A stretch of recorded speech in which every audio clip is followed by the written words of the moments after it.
I'm Bill Brown with Brookings Mountain West, and we're here to talk tonight about student debt, which shockingly will probably be an interesting topic here on campus. I know I had my share of student debt back longer ago than you care to remember. Never mind, I care to remember. But we're thrilled to have our colleague Beth Akers out from the Brookings Institution. Beth is a fellow in economic studies there, so she's a proud economist. So you'll see the obligatory graphs and charts and numbers tonight.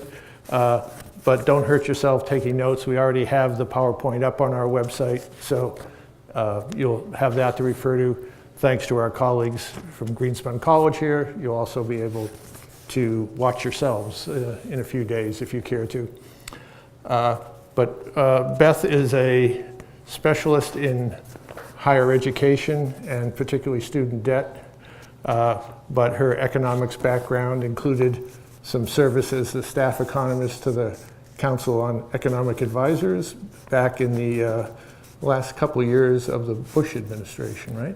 Before the Obama administration. So she's been looking at this topic in higher ed for quite some time. And she's also doing some actual research here on campus with our financial aid office. UNLV is one of a handful of universities that she's studying, and we look forward to seeing that report later this year. Obviously, it'll get a lot of publicity here in town and around campus, but it'll help illuminate this national discussion of student debt. And we'll discuss tonight whether it's a crisis or not, who it's a crisis for, and we'll hopefully have some time for questions at the end. Beth? Okay, thanks so much, Bill. So thanks for that nice introduction. I think you did a nice job of explaining where I've come from before today. I'm an economist by training. As Bill mentioned, I got my feet wet working on higher education policy when I was working in the Bush administration with the Council of Economic Advisors. We had a project there working on the federal lending program, and so I learned an awful lot about it at that time, and then went back to graduate school and finished my dissertation writing on the subject. But spent a few years there sort of insulated from the policy discussion and really kind of focused on what academics were talking about when it came to higher education. So following that, I took this position at the Brookings Institution. I've been there for about 4 years now. And one of my roles there is talking to the media and answering questions from newspaper reporters and things like that, helping them to understand what's going on in different issues. And one of the questions that I was getting over and over when I first started there that was a little bit of a surprise to me was the question of, is there a student loan crisis on the horizon? So regardless of what the interview was about, it always ended with that question, or at least that's how it seemed to me. And maybe it shouldn't have been surprising to me, but it was, and it was surprising because I was coming from a place where I had been studying the academic literature on higher education, which pretty clearly shows that there's a strong positive financial return to higher education. So the best estimates we have is that a bachelor's degree has a rate of return of about 15%, right? So it's if we were to put in the terms of something like you'd measure in the stock market, right? The rate of return of 15%, that's pretty fantastic. So I'm thinking, okay, so we've got this investment opportunity for young people with a 15% rate of return. The federal government is making sure they have the credit available to make that investment. They're giving them loans at subsidized interest rates. So how is it possible we've got a crisis here? So this is sort of my naive economist way of thinking about the issue, but it's really this dissonance between the way that the media and the public is talking about student debt and the way that I was thinking about it through this economic lens that prompted me to do the research that I've been doing for the past 4 years. And so the title of the talk today, The Rhetoric and the Reality on Student Debt, is really my attempt to compile a lot of the work that I've done in this area. So thinking about the way that the public generally thinks about debt and putting some numbers behind it, so adding some facts into the discussion about debt and hopefully leading us into the right direction when it comes to thinking about federal policy and state and institution policy around higher education. So as I said, there was this dissonance between understanding the financial return to a college degree and the popular narrative that was driving the work. And so first, I'm an empirical researcher by nature, so a lot of my work is going to be looking at numbers and trying to paint a picture of what's happening in this market through data.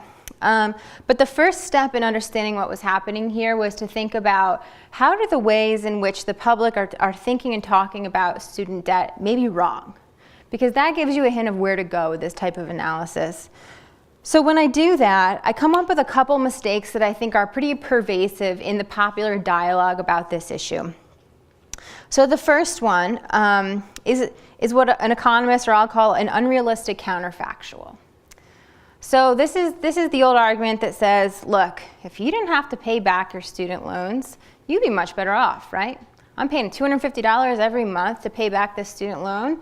If I didn't have to pay that back, surely I'd be better off, right? Therefore, the world is a better place without student debt, right? It's sort of a naive argument. It's probably not one that most people would come up with if they thought too deeply about it, but it is one that's kind of implicit in a lot of the discussions about higher education. And so we can put this label on it of an unrealistic counterfactual. What that really means is that we're not thinking of a realistic alternative, right? We can't wipe away that $250 a month payment that all the students have who have outstanding student debt now without some consequences. So what are the consequences that we'd like to have? One realistic alternative is we could say, well, would a student be willing to give back their degree in exchange for not having to make that monthly payment on their student loan, right? Statistics say that most people would not, right? Because these degrees are worth it. They're worth it in terms of financial returns, and they're probably worth it in other ways that are more difficult to measure. Sure, there are people who would gladly return their degree in exchange for not having to make their student loan payments, but that seems to be a minority of the people who have borrowed just because of what we know about the broad financial returns to higher education. So that's the first one. Thinking realistically about if we don't have student debt, what is the alternative? Other alternatives you can think of are that we could increase subsidies to higher education, right? We increase subsidies not by picking money off of trees, but by raising taxes. So imposing costs on other people and redistributing wealth in different ways. And so that's what we want to think about. And it seems to me that the superficial conversation about student debt wasn't taking that into account. So I think that's one of the real mistakes. The second is I think that we're not doing the right cost-benefit analysis for the most part when we think about higher education and student debt in particular. So I've had this experience over and over. Let me describe it to you. So I'm in a social setting and someone says, oh, what do you do? And I say, oh, I sit around and think about student loans all day and try to craft recommendations for better public policy. So they say, let me tell you a story about so-and-so. So-and-so has $30,000 in student loan debt, and so-and-so makes $40,000 a year. Isn't that just horrific? What's wrong with this nation? Clearly we have a crisis, all this and all this. And of course, because I'm very good socially, I act very sympathetic, and I say, oh yeah, how awful, you know. But what I'm really thinking is, what I'd like to know is what is so-and-so's lifetime income with their degree relative to what it would have been absent their degree or absent their access to that debt, right? And so that never goes well in a social situation to describe that. So I avoid doing that, but that's the right way to be thinking about it, right? And so we're not doing that. What we're neglecting to think about is that education is an investment that pays off over the course of a very long time. So when we do this cost-benefit analysis, is it worth it? We need to think about the benefits that accrue over the course of a lifetime. Second, that's sort of the micro embodiment of the cost-benefit analysis. The macro one, I think, is even a little bit more egregious. So most likely you've heard the $1.3 trillion number. So that's saying there's $1.3 trillion in outstanding student loan debt in our economy right now. And the way that this is spoken about, you would think that those $1.3 trillion were thrown into a black hole, right? Let's not forget that these are $1.3 trillion that were invested in an asset that we've estimated has a historical rate of return of 15%. That's fantastic, right? That's a good thing. That's a positive indicator for the economy. So what I'd love to see is the benefit side of that equation, right? So we've spent $1.3 trillion. We've spent that on investing in this asset. So what are the yields in terms of future GDP, right? That's the equivalent in a macro sense that we should be thinking about when we look at this number. So basically, these are the mistakes that I think are driving the narrative about debt. And it's kind of leading us in the wrong direction when it comes to thinking about what are the appropriate policy interventions in higher education and in student debt. And they're really the basis for the empirical analysis that I've done at Brookings over the past 4 years. A lot of it we're in collaboration with my co-author Matthew Chingos, who's now a scholar at the Urban Institute, but we continue to have some of this research in common.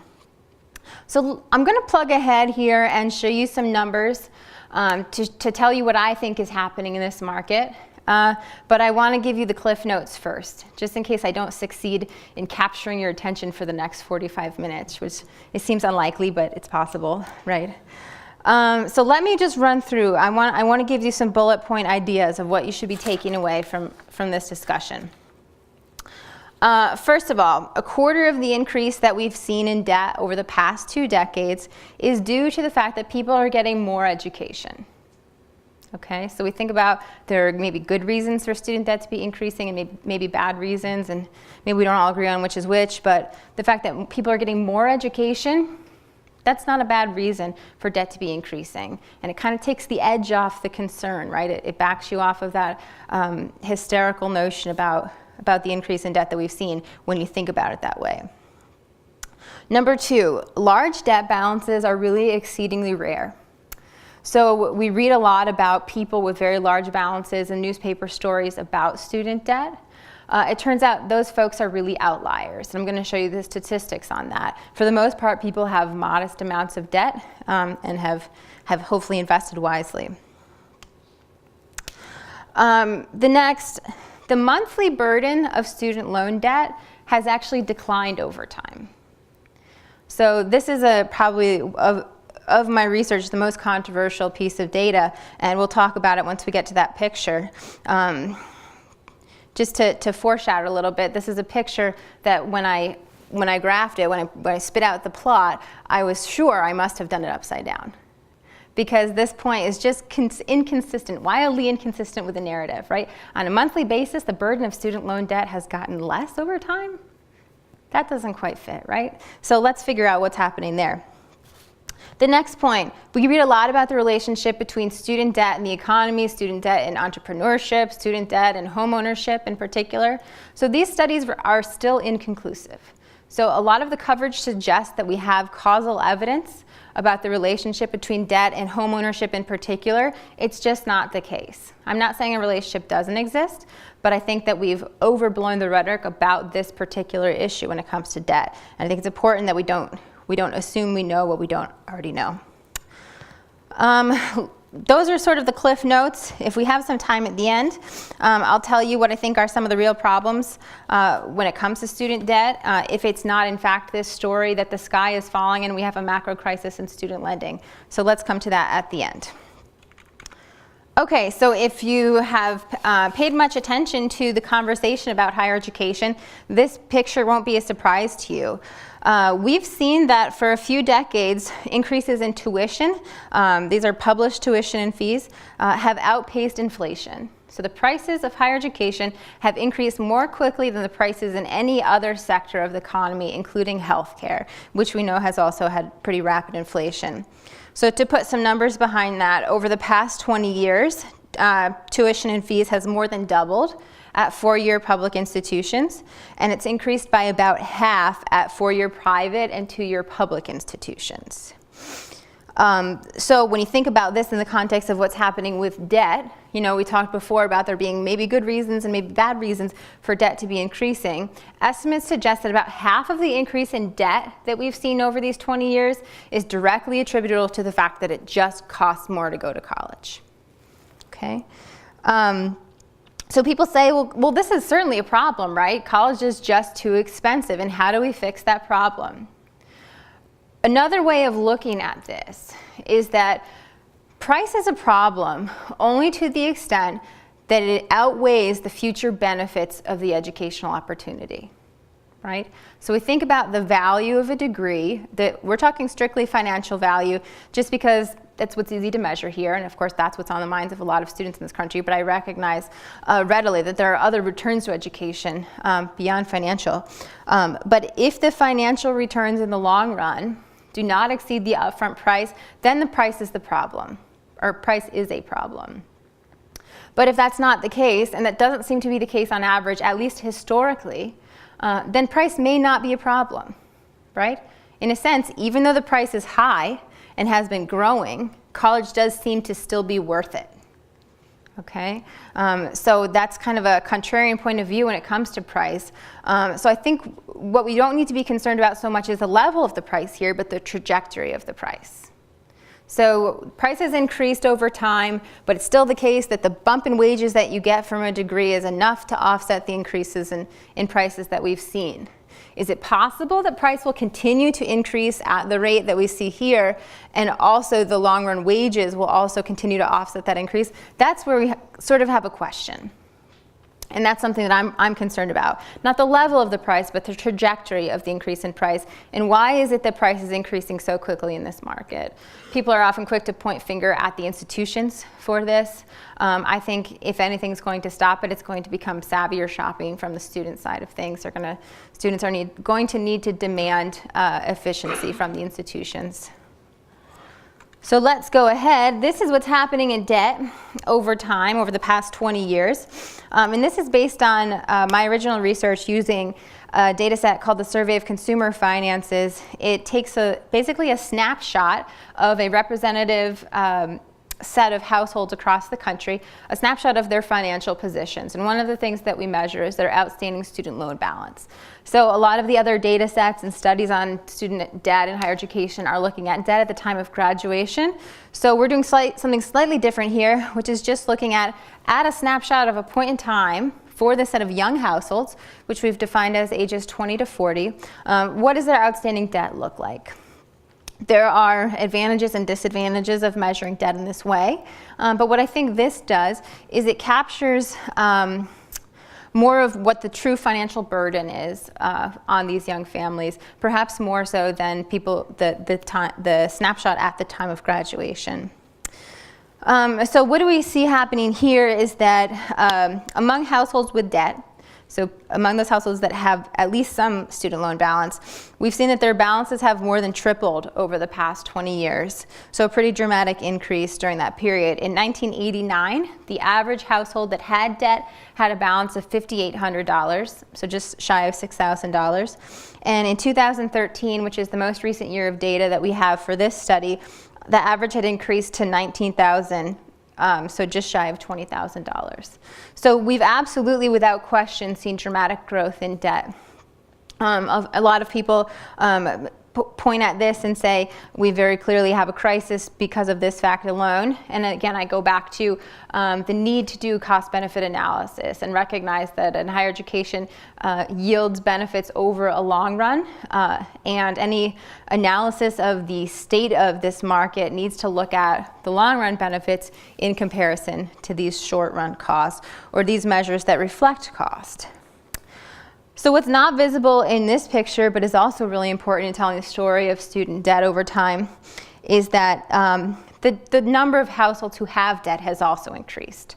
So in 1989, the first data point on this series, 14% of households were carrying some student loan debt, and in 2013 that had increased to 40%. So it's no wonder, really, that this has become a popular topic with policymakers and the media, because there are just much more people who are facing this issue in terms of their household finances.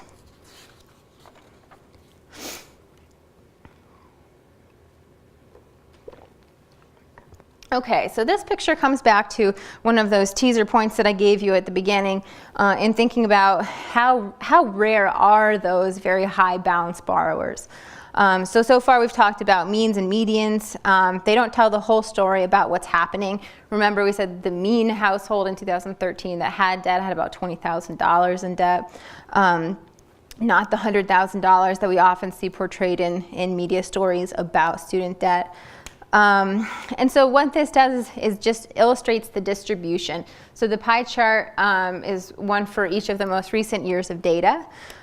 Just to pull out some statistics off of here for you, in both 2010 and 2013, there was just about 7% of people who had loan balances that were in excess of $50,000. So again, kind of inconsistent with the story that we often hear or what you might imagine to be true based on the media coverage and the political discussion of this issue. And it's important to remember. So in this graph, I've broken out the average debt, again, in these same young households by educational attainment. So the different groups we have here are households that have a graduate degree, or at least one graduate degree, households with a bachelor's degree, and then households with some college.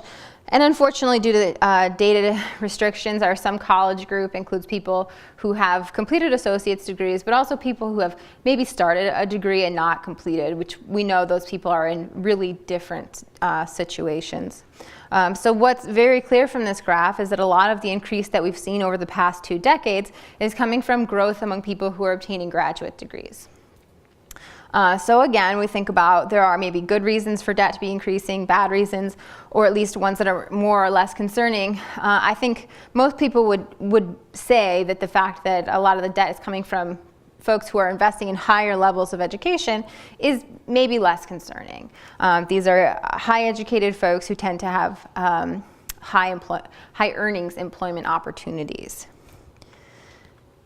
And when that's sort of conjecture based on this picture here, but the next figure I have actually illustrates that. So this is the idea that I'm saying, don't worry about those people who are getting graduate degrees and have lots of debt because they're going to make lots of money, right? And you may say, I don't know if that's true or not. Or maybe you believe me. You shouldn't, though. You should always question. So what I've done here is said, okay, well, let's look and see who is it that's really struggling financially, and how much debt do they have, right? Because that kind of checks what that last claim that I made. So what I've plotted here, this figure's really ugly, and I apologize for that. But what you want to think about is the vertical axis representing financial distress. So this, again, comes from that same survey. They asked the people in the households, have you made any late payments in the past month on any of your financial obligations, your cell phone, your mortgage, student loans, anything? So it's a really comprehensive measure of financial distress. And then they asked them again, are you 60 days delinquent on any of your financial obligations? So these just give you an indication of whether or not the household is struggling financially. Lots of other ways of measuring the same thing, but that's what I've used here. And so I've done that and plotted those incidents of financial distress against the level of outstanding debt in the household, which is along the horizontal axis. And the way that you read this graph is this bump here on the left-hand side illustrates the fact that the highest rates of financial distress or reported financial distress is coming from the households that have the lowest amounts of student debt. Okay?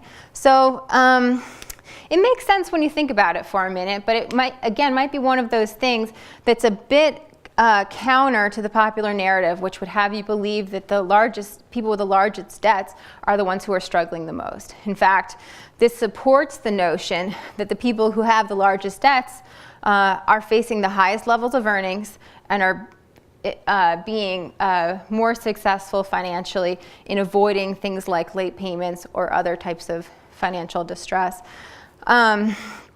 Something to think about here, when we think about solutions to the student loan crisis, a lot of times we think about very broad-based solutions that touch everybody who has debt. And one of the examples of that is student loan refinancing. So if you look at the proposal, some people would like to cut interest rates for people who have outstanding debt already. If we do that, what we'll be doing is providing a very large benefit financially to the people way up here and a pretty small benefit to the people right here, okay? And this is kind of exactly the opposite of what we'd want to do based on this evidence, which suggests that these people on the left who need the most help. So this isn't the first time that this trend has been reported, but it's important to reinforce that because this is one of those places where I think policy is stepping in the wrong direction because it's not recognizing the reality of the market. The reality of the market is that the people who need the help are not the people with high balances necessarily. There may be some out there. These are averages, right? But the people who need the help are concentrated among the low balance borrowers. Some of this may be driven by the fact that people are starting school and not finishing, We know that the financial returns to education do not accumulate linearly, right? So if a college education is worth a 15% return, half of a college degree is not worth 7.5%. It's worth much less than that. So what happens is that you learn some skills along the way.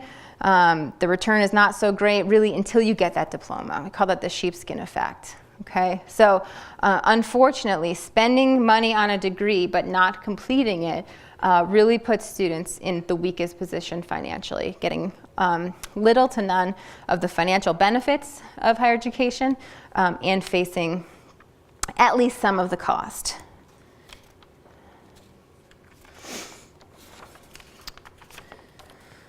Okay, so I want to come back to this figure here and think more about this notion of the long-run return of higher education and how we're maybe a little mistaken in how we're thinking about it. So on this graph, I've plotted how income has evolved over time and how borrowing has evolved over time. So borrowing versus income.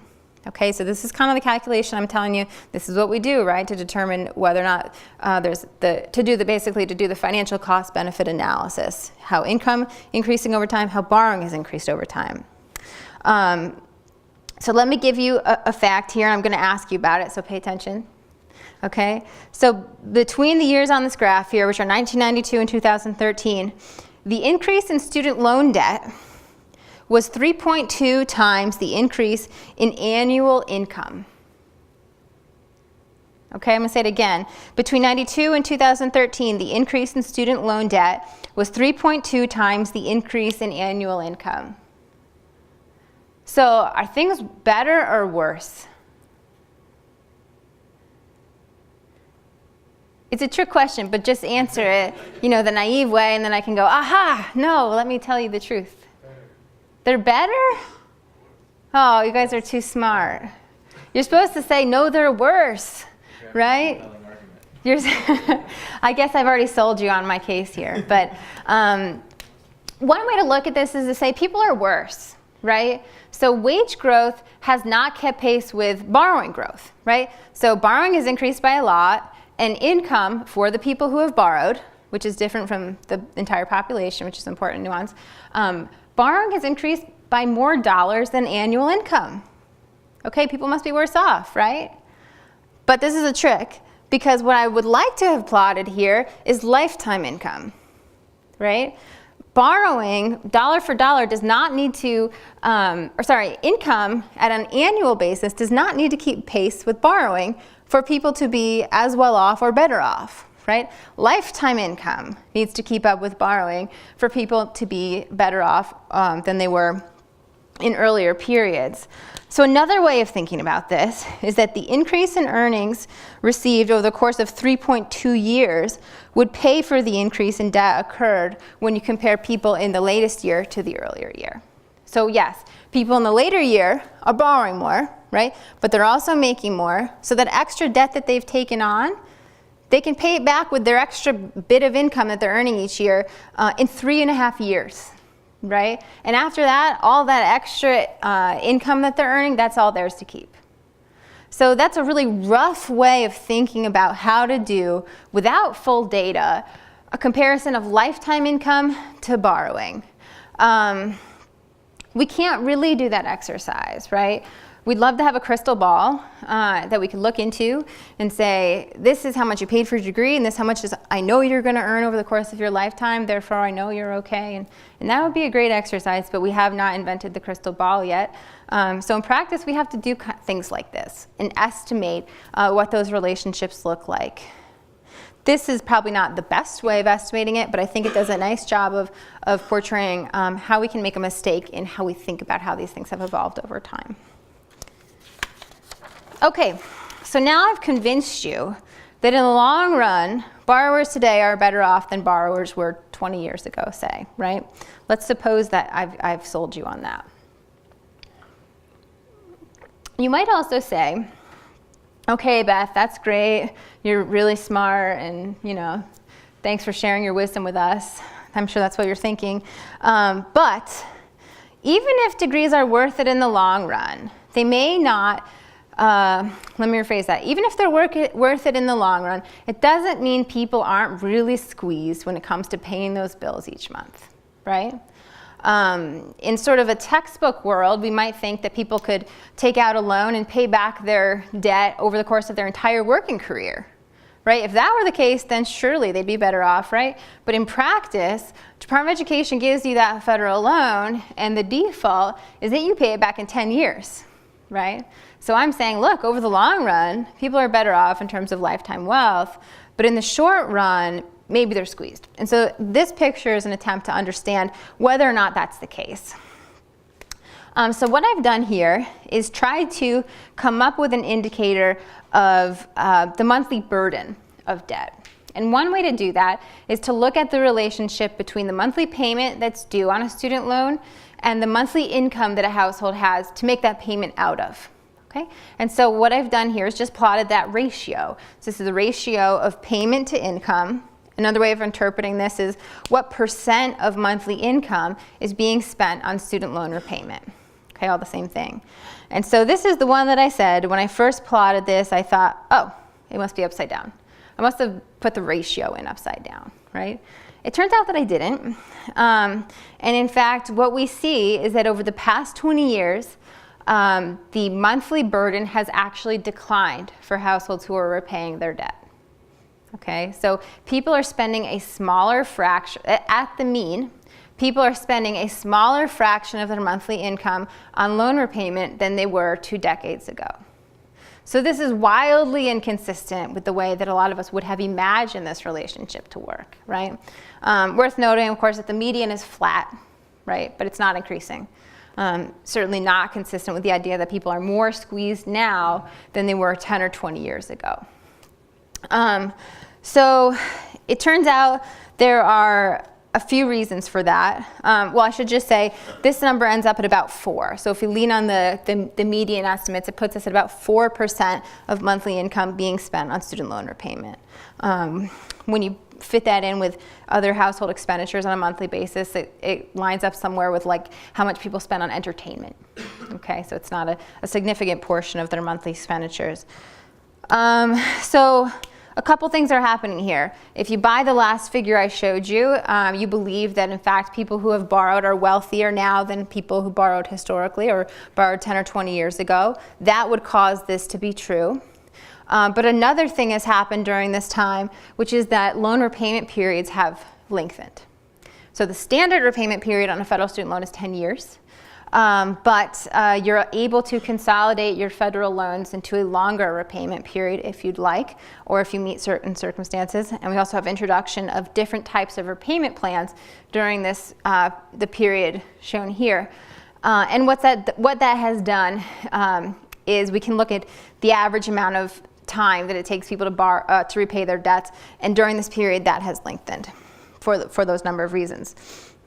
So if I just looked at this graph and I told you that in fact the monthly burden is less because people are paying back over a longer period of time, you'd say, that's not so good, right?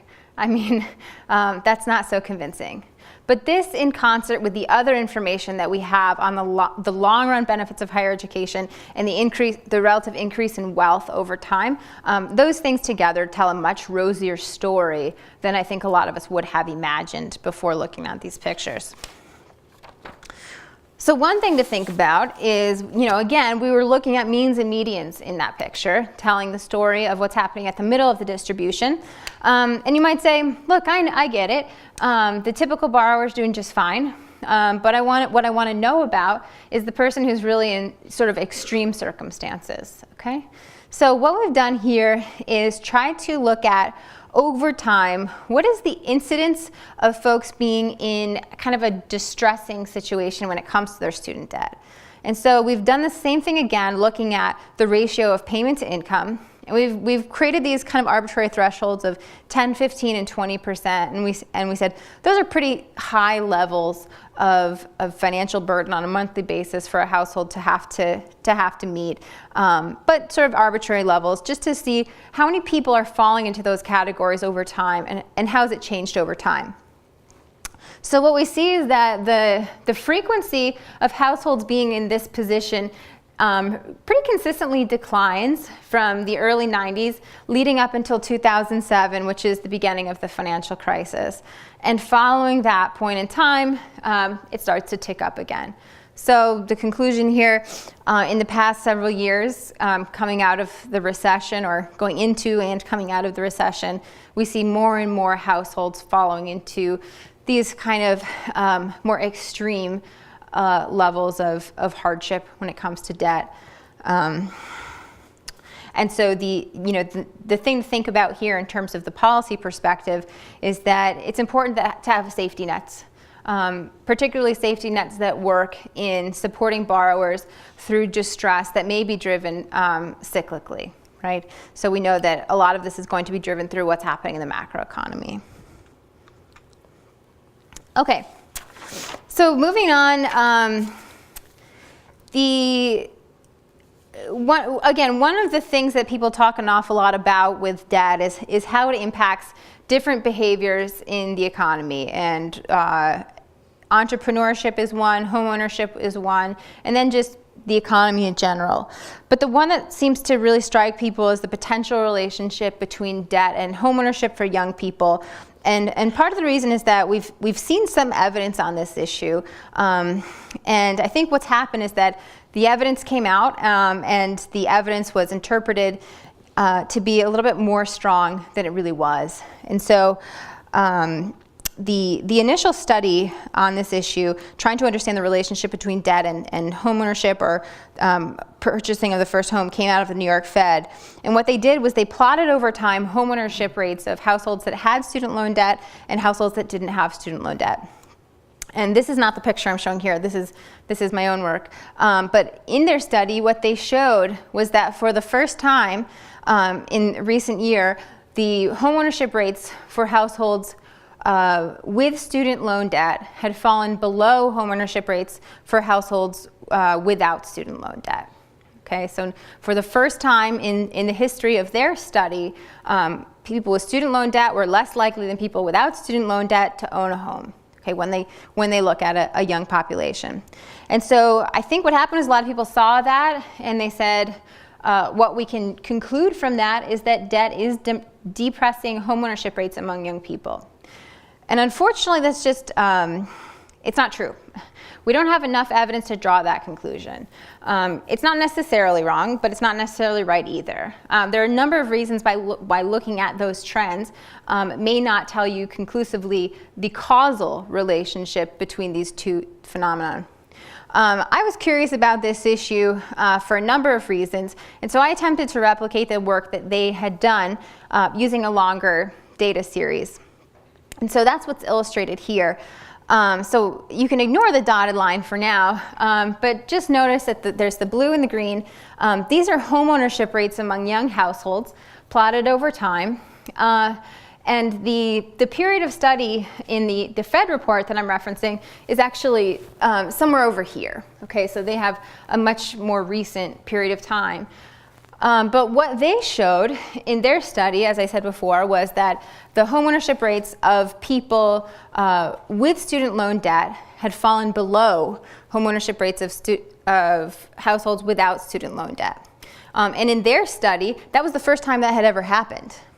But what I've shown here is that when you look over a longer period of time, that's actually a reversion to the status quo. So historically, these households that don't have student loan debt were more likely than households without student loan debt to own their home. Okay, so again, this is not conclusive causal evidence either, but what it does do is call into question the conclusions that I think have been incorrectly drawn about this relationship. And it's just, a way for me to emphasize that a lot of the discussion about the impacts of debt are really on shaky evidence at this point in time. And so we want to be skeptical of those at this point. So I want to, I've been a little bit dismissive of this notion of a student loan crisis so far, My conclusion is not that there is no crisis in student lending. It's that there is no macro crisis, that the sky is not falling, the typical student is not in despair, and broad-based solutions are not the right answer. But instead, there are people who are suffering and struggling because of decisions that they've made regarding higher education, regarding student loan debt. And what I'd like to see is that this body of work pushes people to think about what those real problems are in student lending, rather than focusing on the macro crisis that I don't really believe exists. So my more recent work is trying to do just that. And so I want to give you some data from a study that I've done with another partner institution. We recognized in working with this institution on a study, an experimental study on their campus, that it may be the case that their students didn't actually know how much they were borrowing. So for an economist, this is sort of a surprising thing, because economists imagine that everybody operates just like those people in the textbooks. They make fully informed decisions, and they execute those decisions properly, and it turns out that's not quite the case. And so we did a survey on this campus to understand exactly how people's perceptions of their debt and of their costs compare to the reality. And that's what's illustrated here. So in the top line, we have compared what we know a student is paying in terms of net tuition and fees after any scholarships to what they tell us that they're paying. And so the middle bunch there, 52%, is who actually gets it right or close enough to right. About a quarter of people underestimate at this institution how much they're paying, and 17% overestimate. The second line is about debt. So we see 38% of people actually know pretty closely to what they're actually borrowing. About 20% are underestimating how much they've borrowed, and a third are overestimating. So sort of surprising again to me that people don't know the answer to this question. Again, the survey population here is coming from this partner institution, but it's just looking at freshman students. So they're in their first year of study. They've signed one promissory note at this point. So this is not about an accumulation of debt over time that's causing them to be confused. The average net price for this population is $21,000, and the average debt at that point in study for students is $7,000. So, you know, these are small enough numbers that you can imagine that students should be getting it pretty right.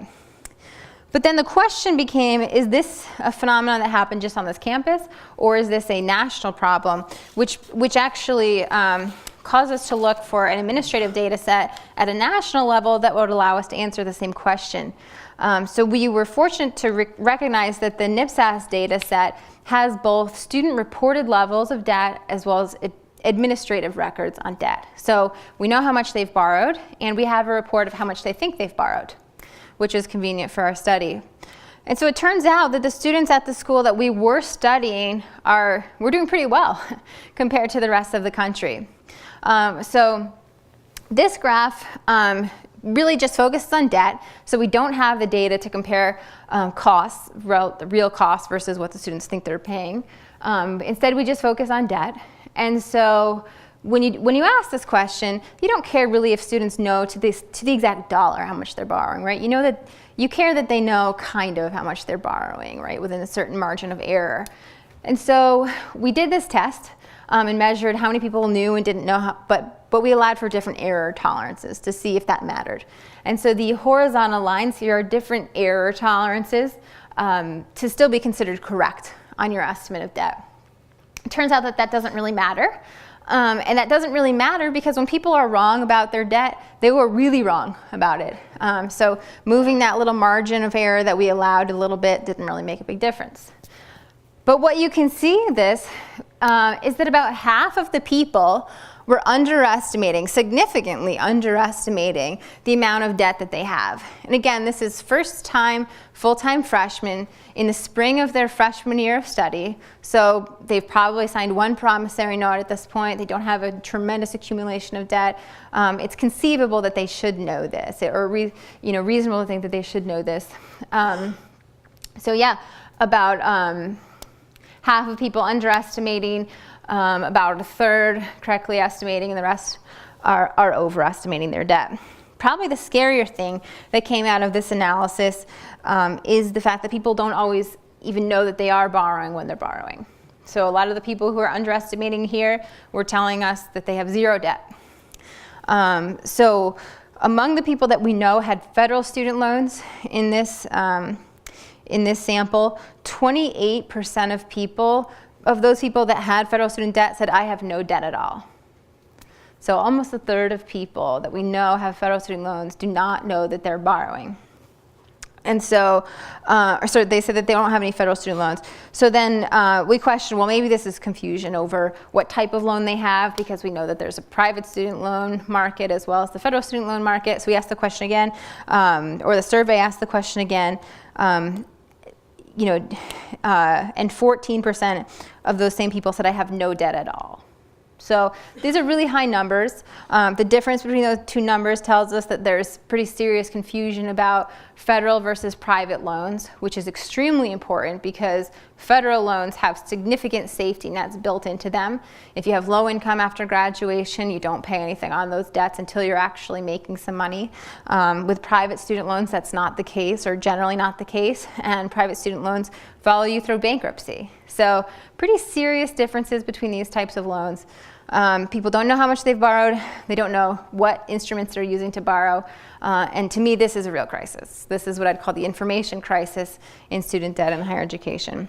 And these are the types of things that I'd like the dialogue about debt to be moving towards, thinking about things that are potentially solvable problems, but real concrete issues. So let me go ahead and conclude. Again, I want to emphasize I'm not saying that all is well here. I think I'm often misquoted as believing that. I'm saying that there is no singular crisis, right? The sky is not falling. We don't have a macro crisis similar to the mortgage crisis, which is something that's often asked. Instead, we have crises in higher education.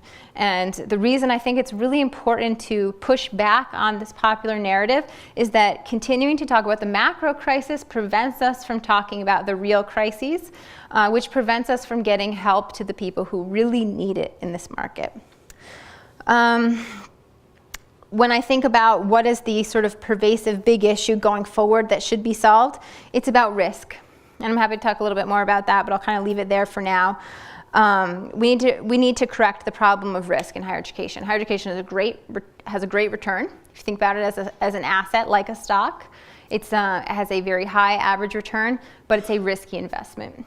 Policymakers should be thinking about higher education and debt in that light. And I think if we do that, we'll get to more of the right answers. Let me stop there, and I'll go ahead and open it up to questions if you have any. Give me 1 second, because I do have a question. Okay. Can I start while you're... Sure. Yeah. I'm trying to absorb the number who think they have no debt. Mm-hmm. Do they think they have no debt because they don't have a bill yet? Potentially. So something that's kind of funny about the federal lending program is that students don't get a loan statement until they've almost graduated or after they've graduated. So at this point, these students are in their first year of study. They will not have received a financial statement that looks like a bank statement or a car loan statement. They will have signed a promissory note, so they have seen how much they've borrowed. They've gone through a training or like an online training, which probably amounts to them clicking through. But yeah, they may be lacking information. They don't see a bill until they've 4 years or 5 years, or when they see a bill for whatever they've accumulated it. Right. Yeah. So basically they get their first bill when they're ready to exit, whether exit is from dropping out or from completing a degree. Yeah. So looking at this from a broader social perspective, Mm-hmm. did you ever or have you ever taken into account like the possibility of a rising cost of living into this data? Yeah, definitely. I mean, part of the discussion about the rising costs associated with college is that people need to live Right. while they're going to school, right? So not only is the cost of attendance increasing through tuition and fees, but the cost of being able to get yourself into college and stay in college is increasing with the cost of living. You know, not everything is pegged to inflation, but the cost of attendance that determines eligibility for federal aid is in that it's the institutions that determine the living expenses for students. Yeah. Anybody want to get a question in?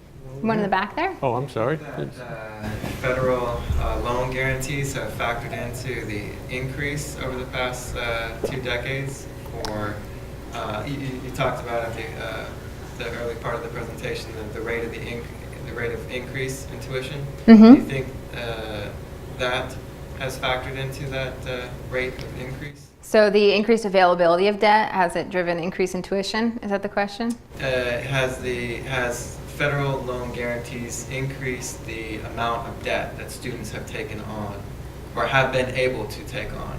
What do you mean by guarantees in this case? So if the federal government is guaranteeing student loans, then they're taking some of the risk away from what would be assessed otherwise by the private market. Okay. Got it. So actually, you're describing the system that existed prior to a pretty significant policy change during the Obama administration. So it used to be the case that federal loans were originated by private lenders.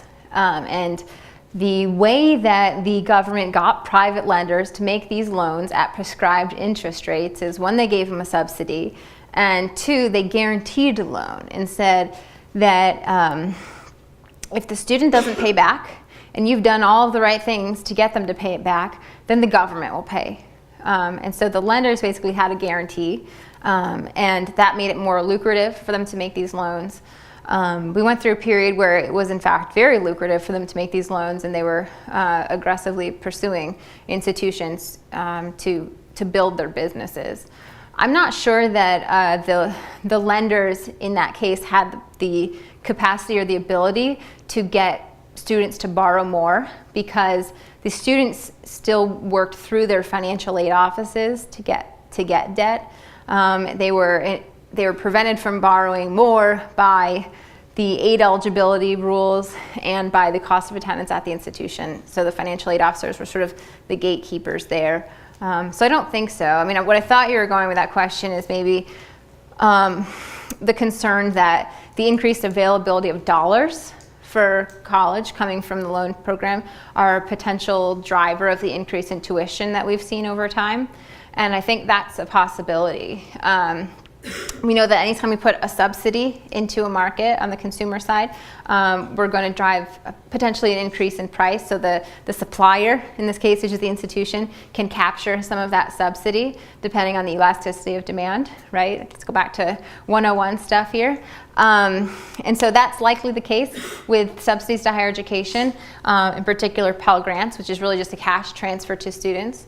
But then there's this question that the eligibility for debt is not really a subsidy, right? It's not free money for the consumers, but it's possible that the consumers are acting like it's free money, and it's causing them to be insensitive to the price that the institutions are asking of them.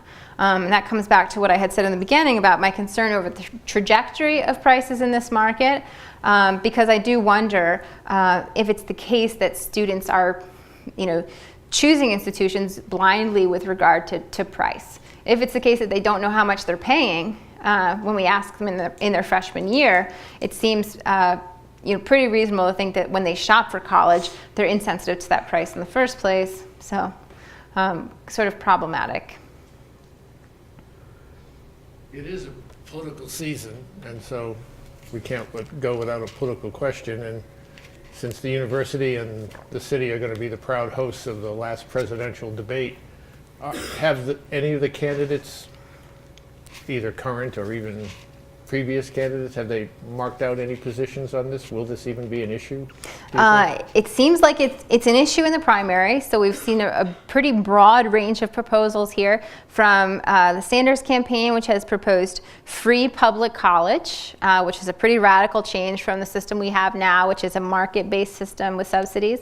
The Clinton campaign has essentially increased subsidies to higher education and done it through the existing mechanisms for subsidizing degrees. The Bush campaign, actually had probably the most radical of proposals. They proposed an entirely new way of financing higher education. It's through a vehicle that looks kind of like something that's called an income share agreement. So rather than students taking out debt from the federal government, they took out a financial obligation that they repaid according to how well off they are financially after they complete their education. So a pretty radical plan, which I think was probably not politically feasible, but I think will encourage some interesting discussions in Washington over the next few years. I don't want to miss anybody. Last question. Okay. Sir?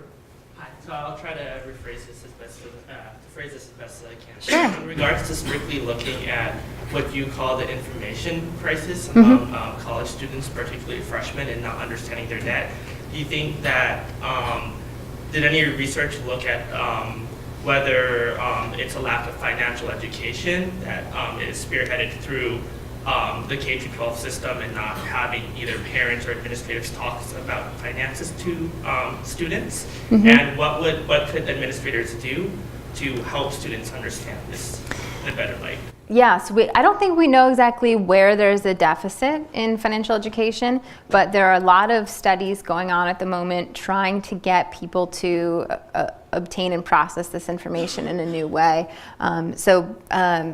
Indiana University, they created a program where they started just mailing students their statements effectively, which is a pretty modest innovation, but they believe it worked to increase students' knowledge about their debt and actually change their behavior in borrowing. There are other ways of nudging information into the hands of students. Some other research on a related area has shown that text messaging works really well to get young people to retain and actually read information. So I don't think we exactly know. It's a behavioral question, and it's one that I think is best answered through experimentation and trying and measuring. As a researcher, I always try to encourage people when they try things, or people meaning institutions, financial aid offices, when they try things, measure and see if it's actually working. So I think that's how we'll figure it out. Sir? Yes, it is a great topic and a good research work you've been doing. Thank you. I worked in the financial aid at UNLV, and some of the stories you mentioned, I saw some students that they're not even done with their undergraduate, and they're like at 80,000 and 90,000. I have a friend at CSN, and she was refused financial aid this fall because she already reached the ceiling of the borrowing. So from your experience and research, what advice would you give to students to be rational in borrowing, or what should, because some students, I think, probably on the way of borrowing, they probably go higher than what they expect. Yeah. I mean, I think when it comes to enrolling in education and paying for it anyway, whether it's through debt or through cash, I would encourage students to imagine their pathway more so than they probably are already doing. We've created this rhetoric around higher ed which says that everyone should just go to college, right? It's golden ticket. And I think that's caused a lot of people to go to college and find themselves there, but not really have an end plan, right? So maybe they don't know where they're going, and they're getting into this position of racking up lots of debt without an end game of have a plan for knowing how to pay it back. So I think it's better informed decision making on the front end. What do they do once they get into that situation? I mean, that's the tough one. We have safety nets in place in the federal loan program to, again, ensure that these people are not facing unaffordable monthly payments during the repayment period, and ultimately, if they don't succeed in generating enough income to pay it back, they'll be forgiven over a period of time. But yeah, I think it's the encouragement of better decision making on the front end, and maybe that's not a very satisfactory answer. Would the U.S. ever be able to provide free education like Australia or Canada? We absolutely could, right? I mean, people say that to me, is the Sanders plan feasible, right, to just make free public education? It's just a matter of the trade-offs that are implicit and whether or not those are consistent with the values of the country, right? In order to make college free, we'd have to raise more tax revenue. And then the result of that would be essentially a redistribution of wealth, right? Because there are a lot of people who are paying for college right now that can afford it and who are getting the returns, who under that new regime would be getting a huge benefit from it, right? And so do we want to raise taxes in order to create free college, knowing that a lot of the benefits are going to accrue to people who probably don't need it, with the hope that there are these other side effects of people, like you mentioned, just not getting themselves into trouble? And that's beyond the scope of my willingness to discuss here today.